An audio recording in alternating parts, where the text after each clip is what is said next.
This week, it's all about FinTech apps. Why? Well, because FinTech apps are having a moment. Usage skyrocketed in the months after the pandemic hit.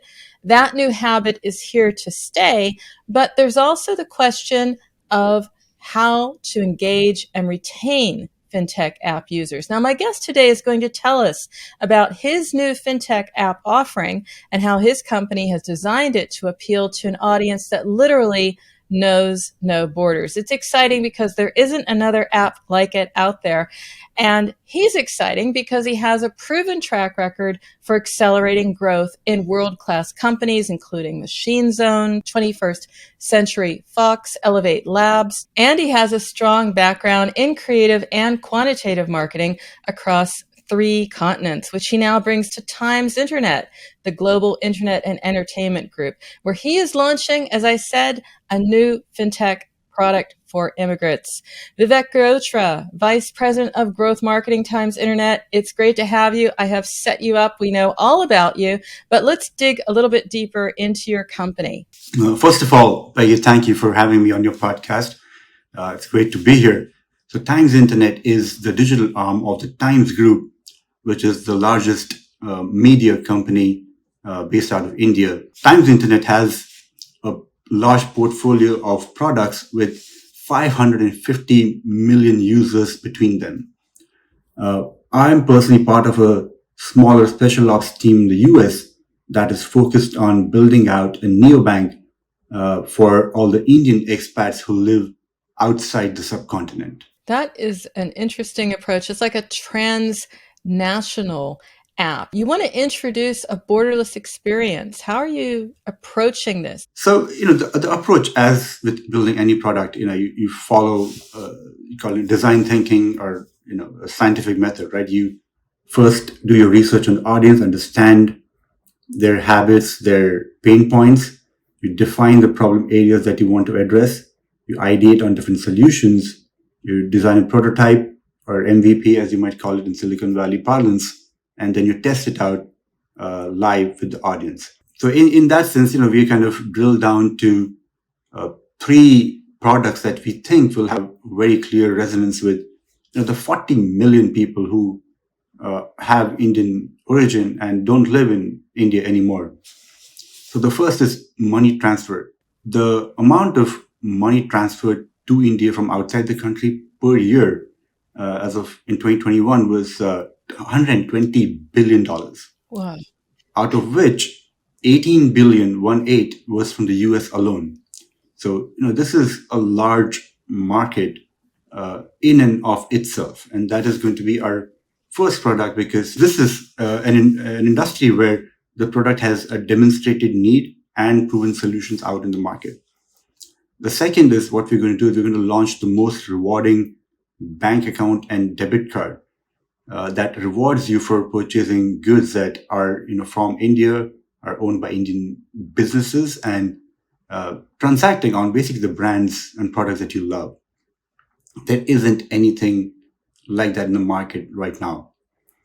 And the third thing is really investing in the growth story of India. As you know, 50% of India right now, I believe, is below the age of 35. There's a ton of VC money coming into it. There's a lot of exciting companies coming out of there. And people like me who live outside do want an opportunity to be part of that growth story, even though we don't live in India. So how do we enable those investment opportunities for Indian expats who have that connection back home and want to be a part of that growth story? So that is going to be the third layer. How do we create those investment opportunities for people to invest back home? Where are you now with your app? You are getting ready to launch. Where are you with those plans? Yeah, so the V1 of the app was just a rewards product. The intention of that was to get people on board, see if the idea has legs, if there's enough an audience to even respond to the product.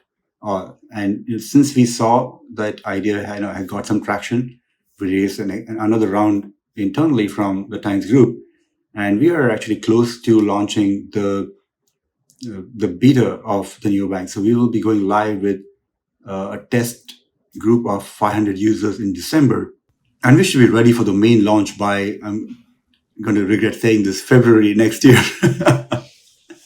Okay. It's fascinating to me about the research that you have around expats in the US. I mean, 1/8, that's 18 billion that they're making in transfers. What other research have you done on your market that you can share? So a bunch of things, right? So unlike other neobanks, right, who are spending $250, to get, I don't like saying this, what are essentially subprime customers, who will never actually amount to the LTV that has been, promised in the projections.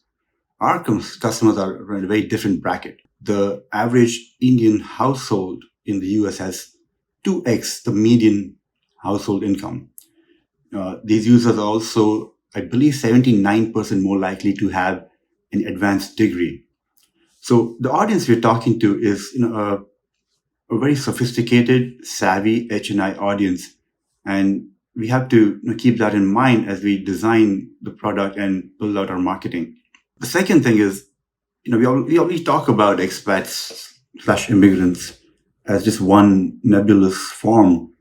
They're actually very different audiences depending on their life stage.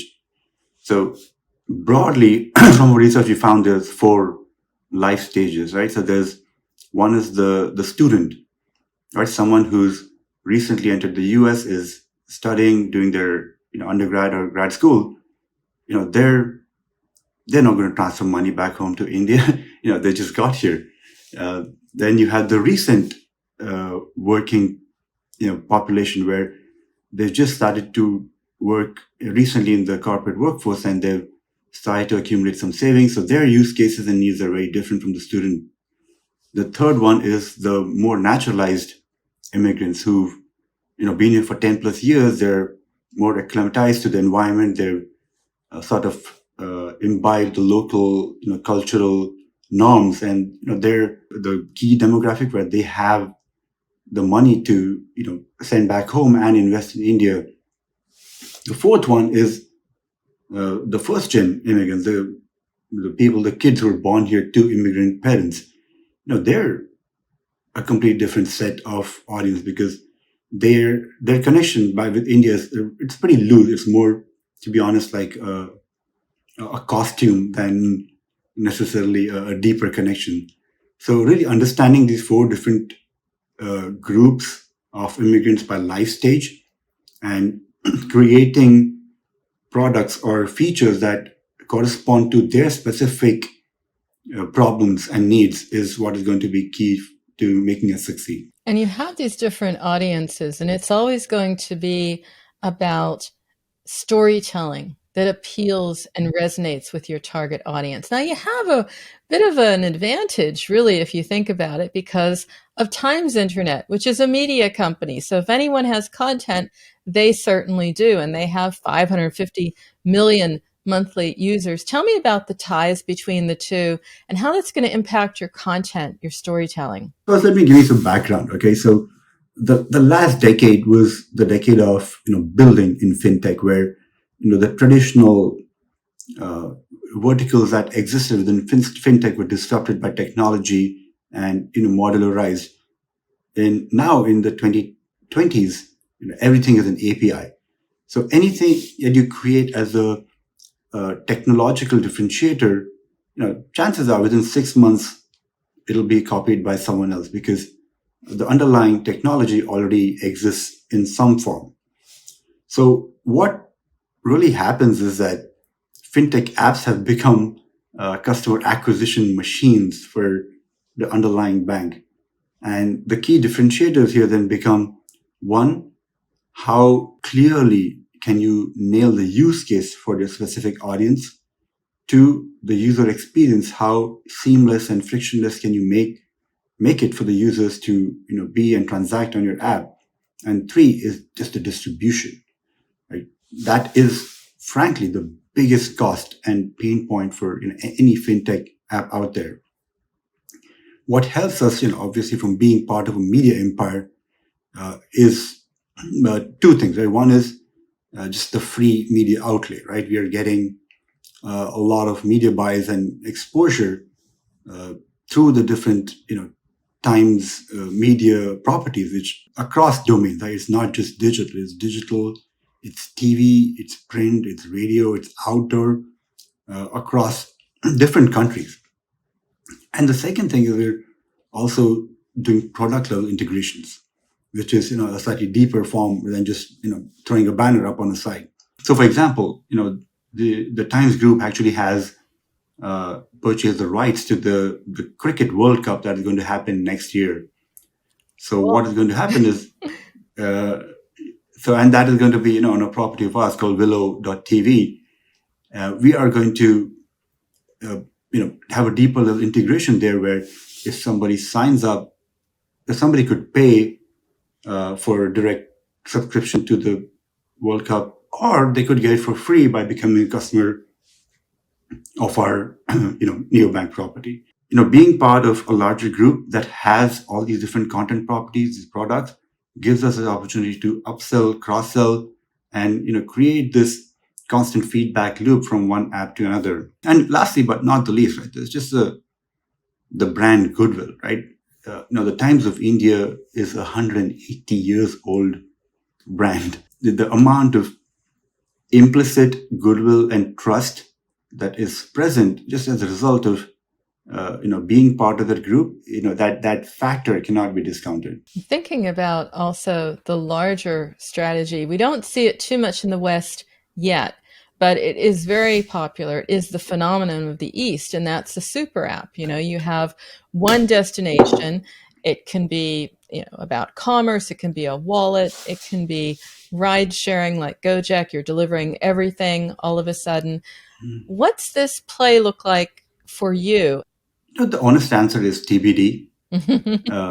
Because so this is something we've been thinking about a lot, and a couple of aspects to that, right? So one is, this whole bundling and unbundling seems to happen in cycles, right? At one point, Uber, they had a separate app for Eats, after which they bundled it into the app. Then they again unbundled it out into a new app, and now they coexist. So it also exists as a separate app, but it's also in the main Uber app as, a separate native pop-up in-app.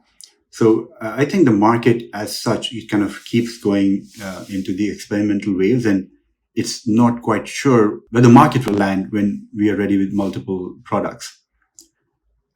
Second, I would say, to your point earlier, there's definitely, a clear difference in the usage pattern of apps, right? I think the East in general is more comfortable with higher information density in their products, whether it's, it's WeChat, it's Grab, AliExpress, Gojek. And I think actually as a result of, FinTech, I'm seeing that creep into some of the apps even in the West over the last couple of years. I don't know whether if you talk about investing into crypto, into real estate, stock markets, options, bonds, etc. There's just so much information that has to be packed into an investing app now that I think it is forcing users to kind of get more comfortable with having all that information packed into one app. That being said, we're given what stage we're at, we're still far from having that happen, or having that be an active problem to sort of focus on.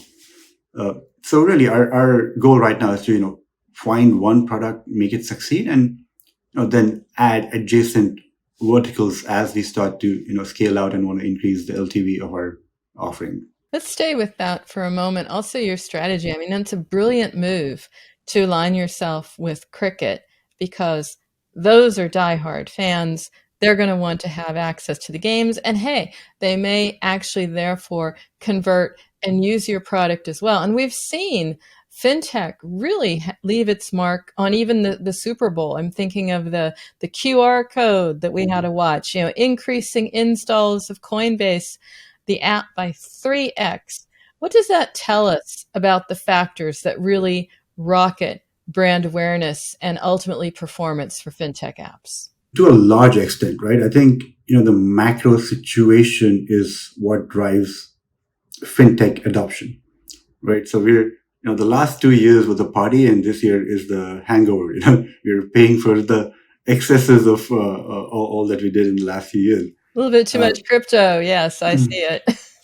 and also, if you think about the last 2 years, a very unique point in time. You had zero interest rates, which meant borrowing money was essentially free, and people were sitting at home, with lockdowns and stimulus money, which means they had cash to gamble, which resulted in the meme stock mania and bull run.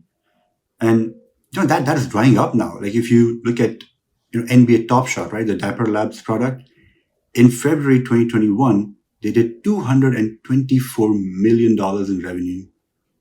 Guess what the number is in October so far? $1.5 million. Wow. So, we are seeing the effects of the macro cycle. If you think of, money as the liquidity in the environment as sort of water filling up a jar, as it fills up bonds, it goes into stocks. It fills up stocks, it goes into equity, is going to options. It fills up options, it goes into crypto and, more speculative forms of investments. And now we're seeing that coming back to more traditional forms because people are just wary of, where we're going from here. So I think the playbook that worked over the last couple of years, that is not going to be the playbook that works here going forward. So any investing apps, they are going to have to be more deliberate in the strategy that they pursue instead of just throwing money at the wall and saying, hey, let's just kind of get more users on board. Another point I kind of wanted to make on this subject is really that of trust, right? We've seen a lot of apps sort of come and go, fade away. And the question becomes, if I want users to invest in my app, to connect their direct deposit into my product, they have to be able and willing to trust my brand and product. So how do I create that as a core tenet of our app? So it's not just nailing the pain points, but also being able to build the trust and goodwill towards your product as part of your marketing outreach. Thinking about it, let's just look at how consumers intend to use FinTech apps. They say they're going to use them regularly, perhaps even more. We know, however, that 92% of new users are lost within 2 days. So there's a little bit of a gap between what users intend to do and what they actually do. What do you make of those numbers? As someone who started out in creative marketing, then moved on to user acquisition, and now looking kind of at the whole picture, which includes brand, creative, and life cycle management, wrapping my head around the whole aspects of retention and life cycle marketing has given me all newfound respect for what the marketers do on a daily basis. I think the key is really being able to create a system for your life cycle marketing. And so the first is who, right? Really understanding who we're talking to, conducting, RFM, recency, frequency, monetization analysis, and making different cuts of the audience to make sure that we are reaching the right audience with the right message all the time. The second W is what, right? What do you want to accomplish as a result of talking to the customer? So being clear on whether you're creating a one-time journey or a live journey, and what the goals of each piece of communication that goes to the customer are. Third is why. Why should users care? Like, give them a good reason, right? And that involves creating compelling creative that speaks in their language, that is relatable, that doesn't speak like a robot, and is authentic enough to be able to generate a connection with them. One thing I always talk to my customer support team is that, hey, we have bots that sound like humans, and you guys are humans. You sound like bots when you communicate to customers. So maybe let's change that up a little bit. The fourth one is where. Where should we be talking to these customers? Is it text? Is it email? Is it push notification? Is it in-app messages? Is it WhatsApp? Is it Facebook Messenger? There's so many different avenues. Choosing the right ones is very critical, depending on your product and the customer.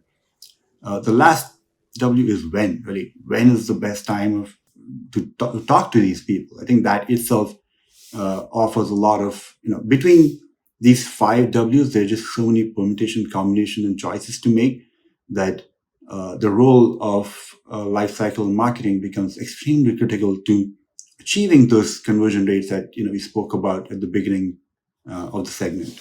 What approach do you advise marketers follow in order to flip the script on these stats? So I'd say two things, right? One is using those 5 things I mentioned to make sure that our communications are personalized. So instead of just blasting out all CRM communications to everyone all the time, really taking the time to make different cuts of the audience and see, depending on their past behavior and the data that we have on them, what they might be most likely to respond to. So you've talked about the ways that marketers can increase customer stickiness. How do you do this at Times Internet? What have you done? What are some of the results you've seen? So there's two things, right? One is having the right customer lifecycle marketing partner, right? So we use CleverTap across all Times Internet products at a group level. And to my point earlier about the 5 Ws, how do we make sure that we are choosing the right message for the right people with the right creative at the right time? So this is all set up in CleverTap. We are making sure that we are able to automate as many journeys as possible and send the right message to the right people at the right time. When we personalize the emails depending on the user's transaction data, which is also funneled through from a backend to CleverTap, we were able to increase the open rate of our emails by about 15 to 20%. The second thing is it kind of takes from Robert Cialdini's psychology of persuasion, right? There's 6 principles of persuasion, out of which one is the principle of commitment and consistency, which states that, if you do one little thing, then you're more likely to do the second little thing. And then the third, which, quickly means that you become invested in the product and a regular user. And the way this kind of takes form in different apps is that you want to get them involved in the core loop of your product as soon as possible. In Tinder, you want to get users swiping on, other prospective dates as soon as possible. If you're Robinhood, you want to get people trading as soon as possible, which is why, they give out, there was a feature called instant deposit, where they're essentially giving out a margin loan to you on the spot so that you can start trading while they wait for the ACH deposit to hit their account from your bank account. So really being able to have a cohesive system that can automate and personalize your CRM and being able to get people into your core loop as soon as possible are, I think, 2 key pointers for any FinTech app to increase their customer stickiness. And you do this, as I understand it, Vivek, very much with personalization, but also with modeling. You figure out in your life cycle marketing, you're modeling, segmenting, saying this group, this is the right fit. Right. So think of it this way, right? So our users connect their existing, cards with us via, Plaid, which gives us 2 years of their past transaction data. So we can actually go and say, hey, in the past, 1 year, they've transacted with brands A, B, and C, which means they're more likely to respond to an email that contains X or Y. And that first building out that logic and 2, being able to automate it, I think these are both very crucial aspects. Let's talk a little bit more about the data. You shared, for example, the uplift 15 to 20% in open rates. There are some other metrics in this report, the FinTech app quarterly benchmark, which is coming out from CleverTap soon. And I've looked at the numbers. Some of them are real eye-openers. For example, 15% of new users sign up within an average of 75 seconds after they launch the app the first time. That shows quite a significant intent. What metric stood out for you most and why? Yeah, thanks for sharing that report. So I think the one that stood out or to me or just kind of caught my eye the most is what they call average time to engage. And let me read this out here. So it measures the average time it takes users to move from onboarding to deeper in the funnel engagement. The number is 76% of new users convert within an average of 7 days. And this is very interesting to me because I spent a lot of time in gaming. And in gaming, D7 ROAS is still considered a fairly early metric because your users are not fully baked by then. Some people will come in depending on when they have free time. Some people will play but not necessarily transact. So you kind of have to allow a longer conversion window for your metrics to sort of bake in. What I think differentiates fintech is that it's a need-driven impulse, right? Need or want, whatever you want to call it, but there's a high intent behind it, which kind of makes two things really important for us. One is to really get out a value proposition out as quickly as possible, saying that, hey, how do we get users doing the activity that they came here to do as soon as possible from a product point of view? Second is, how do I minimize the red tape, right? So if I'm an investing app, I have to do KYC for the user, right? There is no way around it. But then choosing a partner that can actually enable a faster KYC. If you're going to take 3 days to even verify somebody's account, you can forget it. You already lost that customer.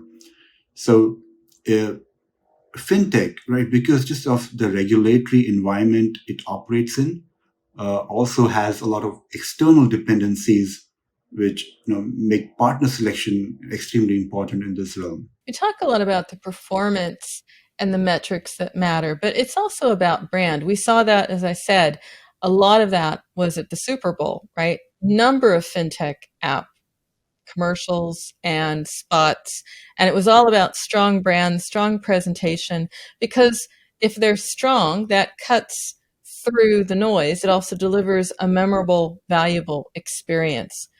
What would you tell marketers to do and prioritize to deliver a memorable, valuable experience and ultimately retain their users? So, I think, first of all, this brand versus performance marketing is a false dichotomy, right? Especially in 2022.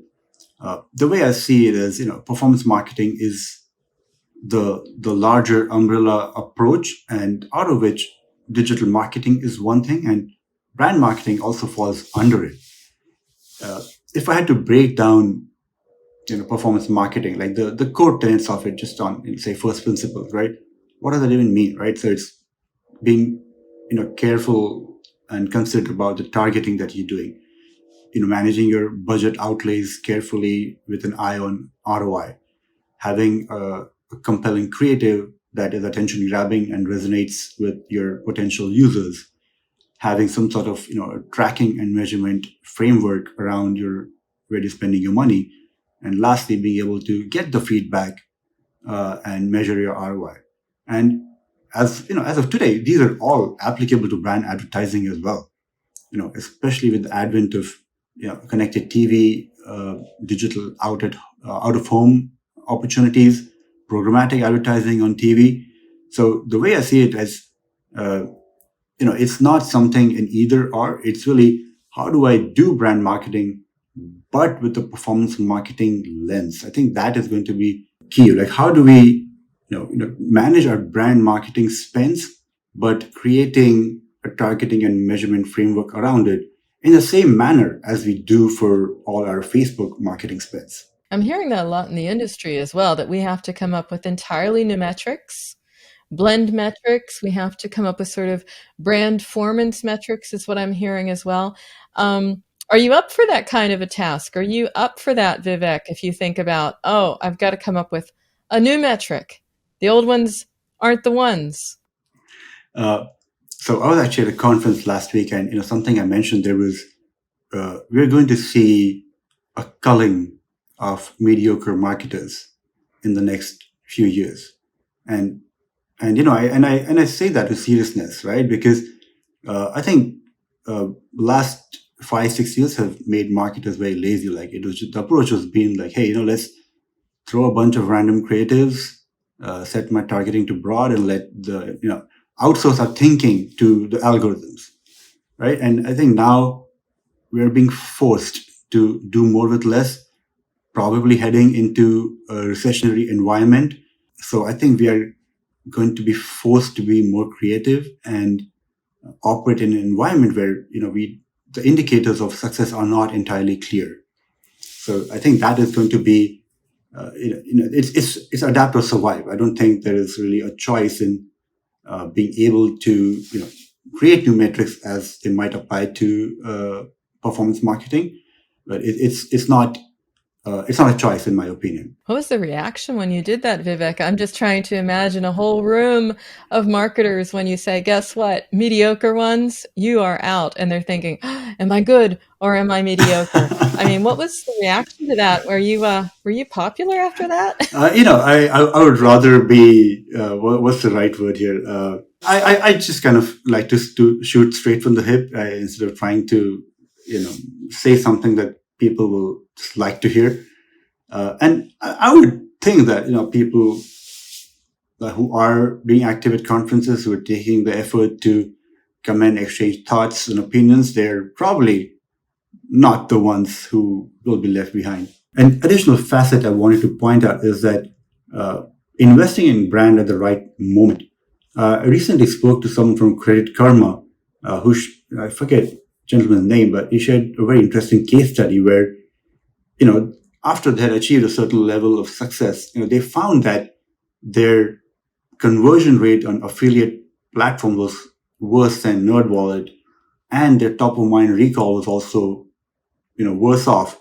But their app retention was actually better, which kind of led them to understand that as a product, once people actually got into it, they were fairly sticky, but it was really the top of mind recall and brand awareness where they were lacking. And that led them to invest in brand marketing efforts to improve that conversion top of the funnel because they had already perfected the middle stage. So I think that is something to be just cognizant of as you kind of decide when and where to spend your brand marketing dollars. Right. As I said before, maybe just end with how people can stay in touch with you, stay up to date on your app launch. Yeah. So personally, for me, I have a large digital footprint. Pretty active on Twitter and LinkedIn. You can easily find me by just searching for my full name, Vivek Girotra. As for the product, we are going to be launching soon. The product is going to be called, and this is actually the first time I'm announcing it, it's Abound from the Times of India. Oh. So, this is a name that has come as a result of months of brand research and deliberation with our agency. So super excited about that. And if you keep up with me, I will be talking about a lot on our social platforms for the next few months. So that's probably going to be the best way to keep up. Cool. And a very vibrant, sort of powerful name as well. I can see why you spent quite a lot of time thinking about that. Good brand. Great to have you, Vivek. Thanks again. Thanks for sharing. And have you back again, maybe, to talk about your app when you're a little further along. Thank you so much for having me, Peggy. It's a pleasure as always.